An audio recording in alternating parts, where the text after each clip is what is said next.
So today I want to give you an insight as to how I'm using Amplemarket with my own prospecting and AI. One of my favorite things with Amplemarket is Duo Copilot. So imagine if you could tell the AI who is your ICP, what customers have you helped, what are your success metrics, and why would it be relevant for them? I feed that all into Amplemarket's AI or Duo Copilot, and every day it provides me a fresh lead list for it to go after. Here is an example where it has found a lead, and it also gives me insight as to what triggered or made the AI think that this is a lead worth going after. So it gives me some information about the sources, whether it was a LinkedIn or a company announcement or something coming off some marketing.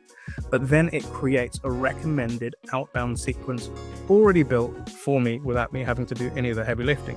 But as mentioned, I'm not a big fan of spray and pray. So what I can do is check out what message has been written in this AI. So this could sound like me, or perhaps if I wanted to tweak it and say, would it be crazy for a 10-minute chat instead?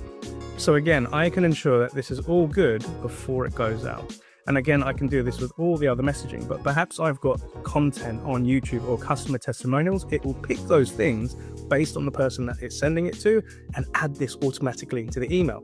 And it can view their LinkedIn profiles, and it can send LinkedIn DMs straight from Amplemarket. And all I have to do is click send sequence, and away we go.